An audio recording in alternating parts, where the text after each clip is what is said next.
Built for builders, from beginners to pros, this is where great backyards begin.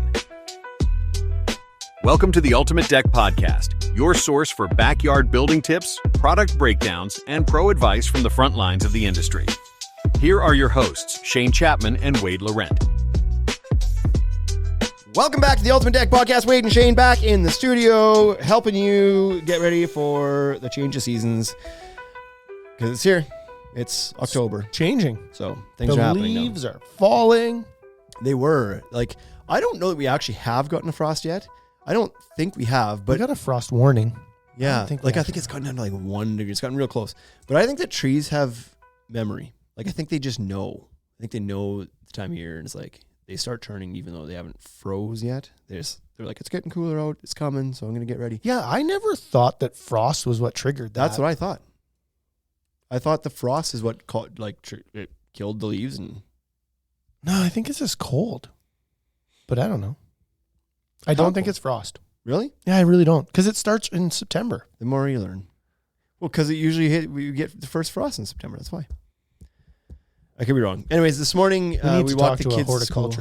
Yeah, we walked the kids to school, and it's quite windy today. And the dry leaves are blowing out. It sounds like fall out there now, and it feels like it because it was a cooler day. It was like only supposed to be 18 today. It's been really warm lately, and so on and so forth. What was I gonna? Last episode we talked about something. I was gonna save that for next. Oh, I know what it was. You said you were running, and so you decided to like. I ran. You ran one time. I don't know if I'm running. I want to. Do you enjoy it? Do you think you would enjoy it? You know what? So I hate it. Sounds like you hate it a lot.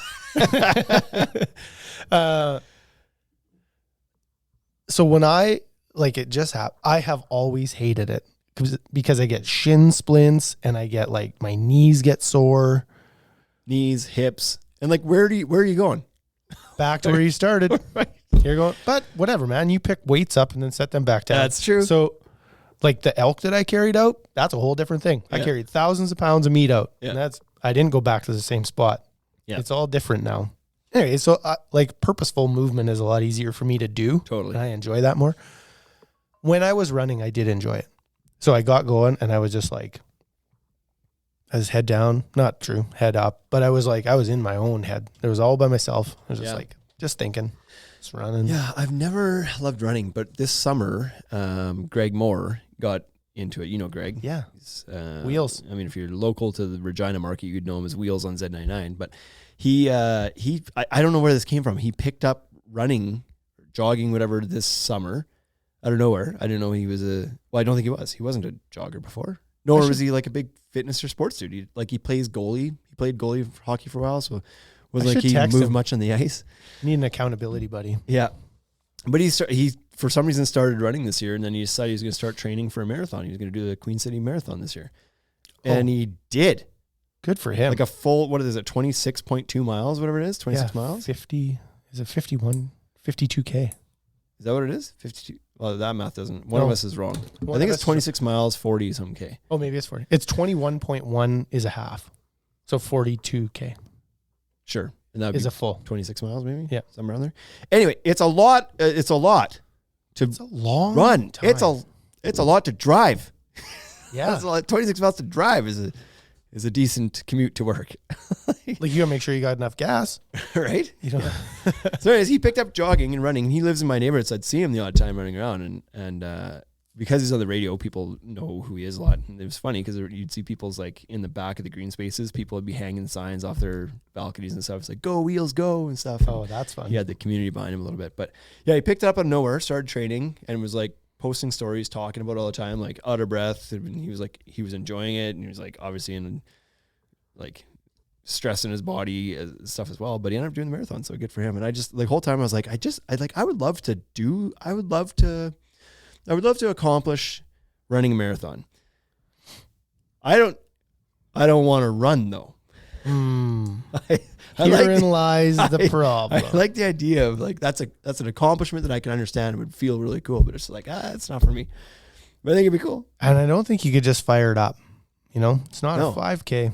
You can't just get to the line wearing a pair of shorts with a dress belt and a t-shirt. Not my thing, but I enjoy sports when there's like, I don't mind skating hard in hockey. Like I don't sit there and skate and be like, oh, this is so hard to skate around here. It's like, of course you're out of breath, but it's like, there's a game, there's something else to distract you. There's a reason why you're skating hard. And it's short. It's a minute. Short bursts. Yeah. Well, I don't know. I don't know if I'd say it's a minute. You for sure don't skate hard for a minute. You skate hard for 11 strides tops. For a minute in the whole game, maybe. Yeah. You all out. So anyways, that's more my thing. But I got a new stick this year, which is fun. And so I was telling you about it. I was like, we were talking about finding deals. Like I found a deal on the stick I wanted to buy. So thanks to Sport Check. I didn't buy it there. I price matched them somewhere else, bought local, which is like, it's kind of shitty of me. But anyways, I got the stick I wanted to get, and then I really like it. And I popped 3 last night with my stick, my new stick. Oh, look at Hattie. Hattie. 3 goals, 2 assists with my new stick. Oh, that's not the first. Was there a goalie? There was a goalie, yeah. Okay. He was like 6. He takes goaltending as about as seriously as I take running. But no, he was like, I would really like the accomplishment of saving a puck, but yeah. I just like, boy, they come in here kind of fast. Hey, like I don't know that I want to whip my body around that quickly. So anyways, it was a decent night for me. I mean, we won the game. It was like 9-5. Like we put a few in on him. But, was that 11 p.m. game last night too? It was. God, yeah, it was. So to bed at 2, 3 last night. Up and I was just like dragging ass this morning. Then I was up a little bit late the night before as well, and then I play, and you're coming to play tonight too at 11:15 again. Yeah, but then you get the weekend. God. You know, you get the weekend. You'll get to sleep into 6:30 tomorrow. Yes, 6:30 because my kids have football at 8:30 tomorrow morning. So anyway, that time of year, last week we talked about why now is a great time to build or to at least purchase the materials for your project, for your deck or fence or patio. This year we're talking about how you kind of prepare for the season change. So people are often wondering, is there anything I have to do to my deck to whatever, extend its life, keep good care of it, or my patio, whatever, before the snow flies? It's always a good question, right? Mm-hmm. We get a lot of people in here and everybody talks about decking as being maintenance free. Yep. I'm sticking to it. I'm staying with it's maintenance free because I don't think washing material I don't think that's maintenance. Yeah. You're not going to find a fight on me on that topic. Nope. Anyways, how do you prepare for your deck? Well, the first and most obvious thing for your deck or patio, I think, is to get stuff off it. And this isn't because it's hurting the deck or patio. If you leave your table and chairs out there, who cares? It's not hurting. Totally fine. Problem is it ends up getting covered in snow and then you don't see it and you run into it or whatever. And it can be hard on the deck and on the furniture itself. You leave some of that material stuff out there, your cushions, or it's still getting a lot of UV or it's getting soaked in it, and it's just hard on that stuff. But more than anything, it's clear the pathways so it makes it easier to shovel the space off in the winter. Yeah, and then it just goes through an awful freeze-thaw cycle in the spring. So then when you actually do decide you're ready to start clearing the deck and getting ready for spring, it's now your table's froze to the deck and then you're chipping away at it. Yeah. Now you might actually be causing damage, right? You might actually chip a board. I don't know, man. There's a few years ago, probably 2 or 3 years ago, we had I don't know, it must have been a winter that kind of was melting and thawing and freezing rain a couple times in the last few years. Yeah, and maybe it was that too. But our walkway out front, it got away on me. I didn't get it shoveled before it froze over one night. Maybe we got a freezing rain or something, and it's got super rutted up and ice and whatever. And now it was beyond shoveling. It was not happening. Even throwing salt down on it was not enough. So anyways, I wasn't dealing with it quick enough. And so my wife was like, fine, I'll find another man who will. And so her parents are in town one time, and I don't know where I was. Maybe I was in Saskatoon or something, but I came home and my dad had, I don't know what he used. Some sort of, I don't know if it's just a rotary hammer or rented a small jackhammer or something like that to chisel the ice out. No. Well, yeah. What? Yep. I'm missing parts of my sidewalk now. So I come back and they're like, yeah, okay. Dad. The whole time you're telling the story, I'm in my head on it. So I've done this. I've taken a floor scraper or an ice scraper and I've smashed it into concrete to try and then I've put lines in the concrete, right? It's you're jamming it down and it's and then you kind of. I'm missing chunks of my sidewalk. That's unfortunate. So it was he jackhammered it, which I thank you. I thank you for. I don't think you have to say thank you. Thank you for. The reason I think that is like, but it's okay for people to help you, but if they actually wreck your stuff, then I don't think you should have to say thank you. Yeah, I wasn't super pumped about it, to be quite frank. Come home and it's like it's all cleaned up, but there's two, like where my sidewalk meets my like walking path, like where the city sidewalk meets and there, whatever, like maybe it's not rebarred, but it had shifted just a little bit. There was a little bit of a lip there, and that's where he got, right? Like he would have been coming back this way with the rotary hammer or jackhammer, whatever, and you like hit the lip and just like broke. So it's not even the sidewalk, it's my walk way, like two big chunks of concrete out of it. So don't do that. If you don't call Shane's father-in-law to clean your sidewalk. If we've got a paver patio, don't let the ice build up to the point that you're going to need to chisel it off, because you will do some damage, and especially on the deck, even more so. Mm-hmm. And the second part to that kind of is like to make sure that you just like clean it, not only moving your furniture and whatnot off it, but just clean it off. Get the leaf blower out, clean it off. Don't let leaves and debris and dirt and crap be like frozen onto your stuff there. It's not on a deck. It's not good for the wood underneath. If you leave a bunch of debris, it's in the cracks and the leaves, that organic material is going to accelerate rot on the deck. But just for anything, like you've seen when you get like leaves in ice frozen to shit, like it becomes a mess at some point. I think it's a good time to pressure wash it all off. Really, totally. Right? You get like you're going to wrap your garden hoses up and you're going to shut your water down and all that stuff's going to happen. So yeah, for sure. Give her a quick buzz. And then if you are if it's a deck you're taking care of or winterizing, it's a good time at that time when you're out there cleaning stuff up and everything to have a quick little inspection, to look around things and just make sure that everything still looks okay. Ensure that there's no rot happening already, that there's nothing unsafe, that there's not fasteners that have popped or missing fasteners or whatever. Like now's the time, because when it starts to get covered and stuff, you can't see the potential danger spots anymore. So once it's cleaned off and there's no furniture in the way and everything, have a look around, poke at some things, and make sure that you don't have any deck boards that are potentially like rotting. As soon as you get a little skiff of snow on it, you can't see anymore, and if you go through it, bad news bears. Mm-hmm. So this is the easiest time to have a look on top, underneath the deck boards themselves. We always talk about the screwdriver trick. Take a flathead screwdriver with you and go to the areas that are most susceptible to rot and poke around at them. The deck boards themselves, you can usually know. If you walk on them, they feel a little soft or spongy, or you can see that they're starting to flake off or something, then there's probably something bad going on there. But what you don't see is what's happening underneath often. So the tops of your joists where they meet the deck boards, poke at that with a screwdriver, get at your ledger board a little bit, poke at it. It's often not flashed properly, and that's the first thing to rot. Mm-hmm. If you have wooden posts that are blocked in and framed into your decking, that's a common area for rot. Your laminated beams, anywhere where water can't really dry out that well is potentially an area for rot. So poke out with the screwdriver. If it flakes away, if it's soft, then it's done. It's rotting. It's on its way to being done. Yep. And there's no recovery for it. You don't stop and then it's a dead tree. It doesn't regrow itself. Yeah. So. But it just gives you a little bit of just some information to travel forward with. So in the wintertime, maybe you want to avoid shoveling extra snow in that area because you already know it's rotten, or you want to start preparing to deal with it in the spring. You're like, okay, well, when spring comes, I'm going to actually have to tear that railing post out because it's all rotten. And yeah, deal with it now if you need to, if it's too far gone. But if not, at least you know that you've got a project in the spring to plan for. Yep. Absolutely. Yeah. Another one that's kind of related to the previous point was to trim back any trees and shrubs. So we talked about moving, I guess we didn't mention planters specifically, but if you're moving stuff off the deck, also clear a path around the deck. If you've got any trees hovering over or plants that over the summer have grown into the space and they're going to lose their leaves and drop organics into your deck and cause the problems we just talked about, take care of that too. So do a little bit of pruning and whatnot. If the furniture is going to be staying outside, I know we don't put everything away. We don't roll our barbecue away, whatever, but now's the time to put the covers on it, put a cover on it, push it over into the corner, kind of get out of the way. Yeah. Pile it up. Yep. So those kinds of things are important to do.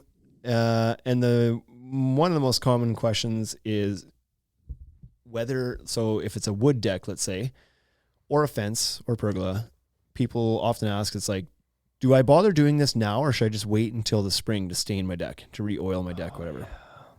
And a lot of people think like, oh, well, I'll just wait till the spring. That's when things get wet. I don't have to worry about it till then. There's both. Why not do both? But I certainly wouldn't hardly ever recommend somebody not do it in the fall and wait for spring. There's no reason typically to wait for the spring. And part of the reason for that is, especially if it's brand new lumber that's never been oiled before, winter is much more harsh on that stuff than you think it is. People often think like, oh, winter is kind of like a dormant season. Not much. It snows and this stuff just sits there and it's like, it's not getting wet. It's not getting rained on. It's not getting used. So it's probably not anything happening to it. But what it is incredibly dry. And people don't associate dryness with winter either, because like, look at all this snow, and snow is water and therefore it's not dry. It's like, no, the reasons why your lips are dry and your eyes are dry and the air is dry and the air is dry. It's dry. And so wood in dry climate with low humidity shrinks and cracks. And so if you use the proper wood protection product, like a penetrating oil, that's going to limit how much that board is expanding and contracting from the dry air. And it's going to limit the amount that it's checking and cracking and twisting and warping over the winter, where you're not even seeing it. Yeah. Then when the spring comes and it does get wet, and you go through about 38 freeze thaw cycles in March, April. It's like every day. Every day you do a freeze thaw cycle. Yep. That wood is doing nothing but expanding and contracting daily. Right. Expands at night when it freezes and water gets in, and it expands and cracks it all out, and then it shrinks, and then it gets wet, and then it expands again, and it's just like constantly just, I don't know what word I'm looking for, but like pulsating. Yeah. Gross. It's just really hard on the deck. Yeah. And then at that point too, if you've got the oil on there from the year before, the water's beating on top as well. So it's not soaking into and that's what's stabilizing it. It's not getting wet to cause the expansion in the first place. So yeah, fall's a great time to do it. Yeah. And I think one of the reasons I think people don't like staining the deck in the fall is that you don't get the opportunity to actually look at it. And you know what I mean? And it's like when you stain a deck, it's like bright, it's vibrant. It looks really good. And you're so excited about it. And so everybody wants to do that in the spring, because then it's like, well, now you have this area that's really nice and I like it. And so now you want to use it, right? It's like, I want to stain it and then I want to use it because it looks the best. Yeah. But like, it'll still look really good in the spring. Yeah. You're going to, like, the days are short and you don't have a ton of UV wear on it. And so you'll be able to stain it. And then in the spring, just wash it off and it should still look quite vibrant. Yeah. So. Yeah, and it depends. The product you're using depends on whether this is an advantage or not. But being a little bit cooler in the fall, as opposed to the hot summer heat, is an advantage for many types of stain products out there. Correct. Because a lot of them, they don't want you to be applying it when it's super hot out, because the stain will dry too fast. It dries as you're working on it, and you end up getting lap marks, and it ends up looking like a terrible job. We much prefer non-curing oils, such as like Q-Tech Extreme and Ready Seal and those kind of products, that they don't have a curing agent in them, so they don't dry. And the hot sun actually like helps them, like thins out the viscosity, and it actually helps them to penetrate into the wood better. Hotter the better for those ones. Yeah, that's right. It sets them. Yeah, right. But you can still do those in this weather too. It doesn't hurt to do it in cooler weather either. It just might take it a little bit longer to soak in. But if you're going to use a film forming, don't use a film forming. But if you're going to use a film forming, don't do that. But if you're good, don't. Now is a good time to do a film forming stain. There's no good time to do a film forming stain. But if you insist. Yeah, it just really isn't. But it's like, if that's what you're using, if that's what's happening. If you have been given the product for free, still don't use it. And somebody's going to put it on for free. Double it and pass it on. But if the company's coming to you and paying you to put their product on. Yeah, still wouldn't use it. Now would be the least harmful time to do it. Yeah. That's how we'll word that. Yeah.